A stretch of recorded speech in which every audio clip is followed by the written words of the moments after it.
तमन्ना ने जो बड़े ही चालाकी से रूही से उसका वो पर्ल नेकलेस छीन लिया था, तो चिराग ने अपनी चालाकी दिखाकर तमन्ना से उसे वापस अपने पास ले लिया। और अब बारी थी उसके ब्रेसलेट की।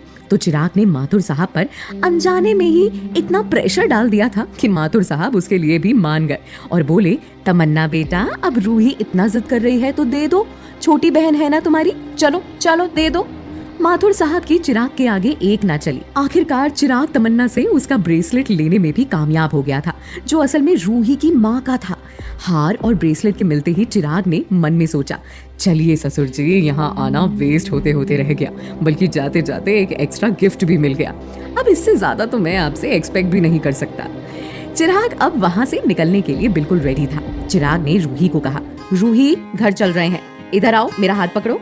रूही ने बिना एक भी पल की देरी लगाए उसका हाथ पकड़ लिया। वैसे तो रूही चिराग की बात मानकर उसका हाथ हमेशा ही पकड़ती रहती थी, मगर आज उसके हाथ पकड़ने का अंदाज अलग था। हर बार की तरह रूही ने उसका हाथ ढीले बेमन से नहीं, बल्कि कस के पूरे मन से पकड़ा था। चिराग रूही के हाथों की गर्मी को अच्छे से महसूस कर सकता था। एक दूसरे का हाथ पकड़कर वो दोनों वहाँ से निकल गए। उनको निकले अभी मिनट भी नहीं हुआ कि तमन्ना ने अपनी राम कहानी शुरू कर दी। वो भागकर रोमा के पास गई और रोती हुई बोली, मम्मी, मैं तो इनकी अपनी ही बेटी हूँ ना, फिर ये मेरे साथ इतना सौतेला व्यवहार क्यों करते हैं? ये हर बार मुझे छोड़कर उस रूही की साइड क्यों लेते हैं, जैसे मैं नहीं, रूही है उनकी अपनी सगी बेटी। रोमा ने नाक भौएं सिकोड़ते हुए कहा, पता नहीं, बाप तो तुम्हारे ही हैं, पर शायद प्यार इनको ज्यादा उस पागल पर आता है, तभी तुम्हारे साथ साथ मुझे भी उसके लिए सुनाते रहते हैं। बकवास मत करो, ऐसा कुछ नहीं है, माथुर साहब ने झटक कर जवाब दिया। तमन्ना अपने आंसू पोंछती है, तमतमाती हुई माथुर साहब के सामने खड़ी हो गई और बोली, ऐसा कैसे नहीं है डैड, बिल्कुल ऐसा ही है। आप हर बार उसको मुझसे पहले रखते हैं।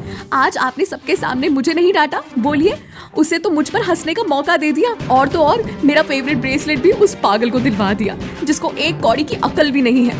तमन्ना बेटा, मैंने तुम्हें पहले भी कहा है ना कि रूही को ऐसे मत बोलो, हाँ, समझा करो, आदत पड़ जाएगी, फिर अहूजास के सामने भी उसे ऐसे ही कहकर बुलाओगी, और ये बात फिर उनको अच्छी नहीं लगेगी, ये तुम अच्छे से जानती हो। वाओ डैड, वाओ, मतलब मैं आपसे यहाँ अपनी बात कर रही हूँ और आप अभी भी उसी के बारे में सोच रहे हैं, और फिर भी आप मुझसे कहते हैं कि आप रूही को मुझसे पहले नहीं रखते। डैड, आप एक काम कीजिए, उसे वापस घर बुला लीजिए और यहाँ लाकर मेरी बाकी सारी चीजें भी उठाकर उसे दे दीजिए, मेरे कपड़े, मेरा कमरा, मेरा सब कुछ। वैसे भी मेरा ब्रेसलेट तो दिलवा ही चुके हैं। ओफो, ब्रेसलेट, तब से ब्रेसलेट की रट लगाई जा रही हो। नहीं देता तो क्या करता? चिराग के सामने उसे मना कर देता, बताओ, और उसके बाद जो होता उसका फिर क्या करता?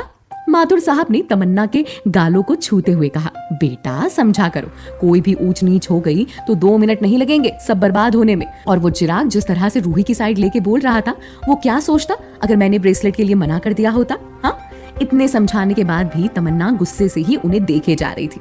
माथुर साहब ने इस बार बड़े प्यार से बोला, अच्छा ठीक है, मेरी गलती है, ओके, मान लिया, अब गुस्सा थूक दो और जाओ, मेरे ड्रॉर में मेरा कार्ड रखा है, जाके ले लेना एक और अपना ब्रेसलेट। तब से उसी की रट लगाई जा रही हो।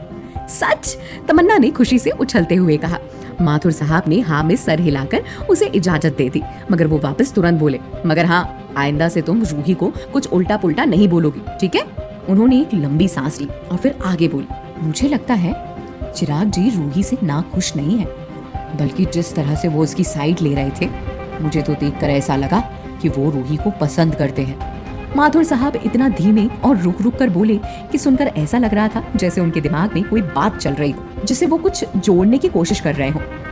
माथुर साहब चाहे जो सोच रहे हो, तमन्ना को तो रूही के नाम से ही जैसे खुजली मच जाती थी, और वो भी अपने बाप के मुंह से सुनकर।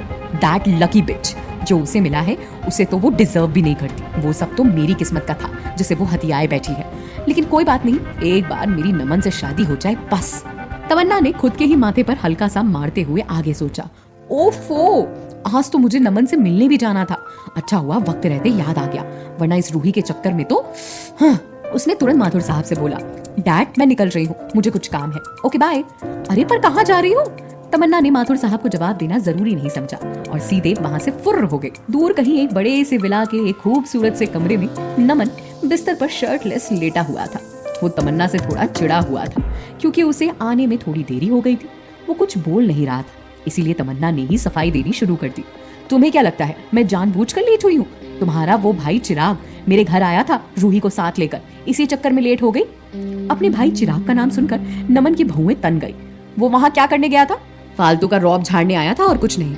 उस रूही को डिजाइनर कपड़े पहना रखे थे, उसने पता है। और इतना ही नहीं, कोई कीमती हार भी था उसके गले में। उसने एक पागल बीवी को इतना सब कुछ दे रखा है और तुमने एक अच्छी गिफ्ट तक नहीं दी है तुमने मुझे। तमन्ना ने गुस्से में मुंह फुलाकर कहा। कभी कभी तो लगता है वो तुमसे तो बेटर ही है। नमन ने तंज में मुस्कुराते हुए तमन्ना की बाहें अपनी तरफ खींचकर उसके होंठ को चूमते हुए कहा, अच्छा, वाकई में वो मुझसे हर चीज में बेटर है। तमन्ना नमन के इस सवाल से शर्मा गई। वो समझ गई थी कि नमन किस बात की तरफ इशारा कर रहा है।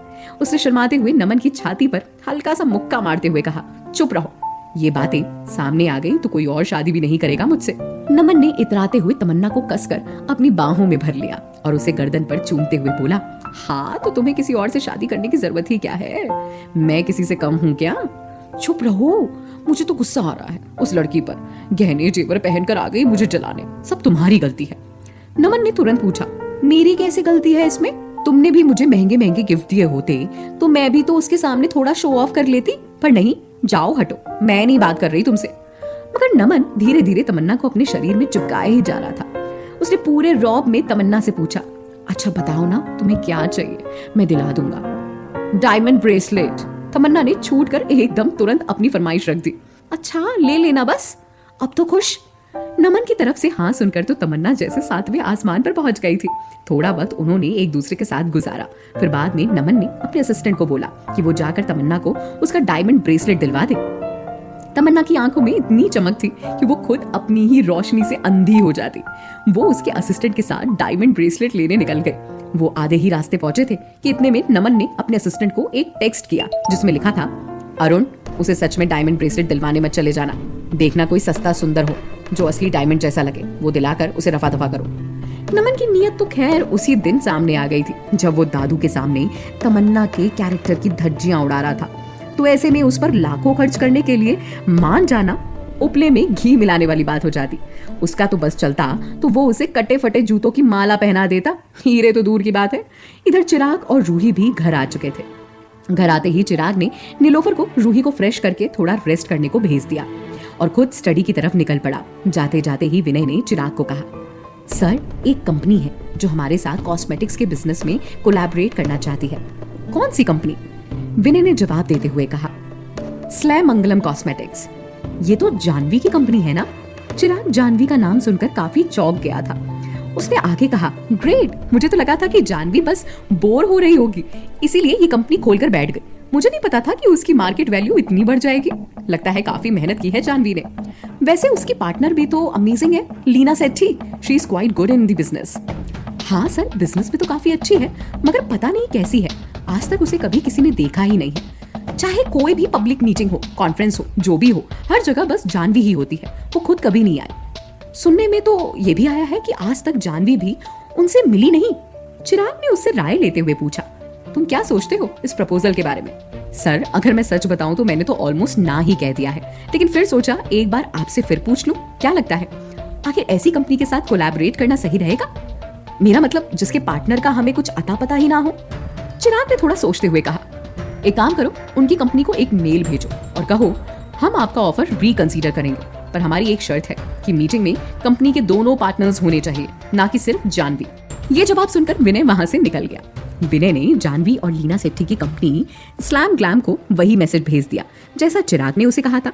विनय का मैसेज पढ़ते ही जानवी का माथा घूम गया। घूमता भी क्यों नहीं, आखिर खुद उसने अपनी पार्टनर को आज तक नहीं देखा था, तो वो मीटिंग में उसे लेकर कहां से आ जाती। अजीब मुसीबत है। अब क्या पता लीना उनसे मिलना चाहेगी भी या नहीं। इतने सालों से मैं मिलने को कह रही हूँ, तब उसे मुझसे मिला नहीं गया। खैर जो भी हो, उसे बता देती हूँ।